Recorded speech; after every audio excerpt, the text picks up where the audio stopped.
Hello guys, எல்லோரும் எப்படி இருக்கீங்க? நல்லா இருப்பீங்க நம்புகிறேன். இன்றைக்கி நம்ம கையில் வந்து பார்த்திங்கன்னா ஹோண்டா லிவோ 110 2025 மாடலுக்கான ஒரு சின்ன வாக் அரவுண்ட் அண்டு என்ஜினோட ரிவ்யூமே நம்ம வந்து பார்த்துருவோம். இந்த வண்டி ரொம்பவே நாஸ்டாலஜிக்கான வண்டி. எனக்கு பர்சனலாக ரொம்பவே பிடிச்ச வண்டி. ஏன்னா ஒரு 2011 இருந்து ஐ திங்க் 2014-13 இருந்து 2019-18 வரைக்குமே இந்த மாடல் வந்து பார்த்திங்கன்னா இருந்துச்சு. ஸோ இதில் 2 ஜென்ரேஷன் வந்துருக்கு. இது வந்து பார்த்திங்கன்னா 3rd ஜென்ரேஷன். அண்ட் இந்த ஜென்ரேஷன்ஸில் அவங்க எந்த ப்ளூடூத் அந்த மாதிரி எந்த விஷயங்களும் கொடுக்கல. சேம் அதே பழைய ஹாலஜன் செட்டப் கூட கொடுத்துருக்காங்க. என்ஜினோட அந்த ஃபீல் அண்ட் நல்ல ஒரு ரிஃபைண்டான ஒரு என்ஜினாகவும் கொடுத்துருக்காங்க. நான் உங்களுக்கு ஸ்டார்ட் பண்ணி காட்டுறேன்.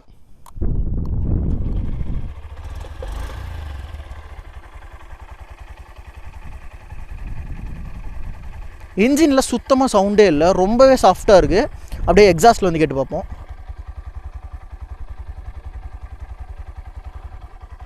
ஸோ இந்த வண்டியோட என்ஜின் சவுண்ட், வண்டியோட லுக்ஸ் எப்படி இருக்குது அப்படிங்கிறத கீழே கமெண்ட் பண்ணுங்க நண்பா.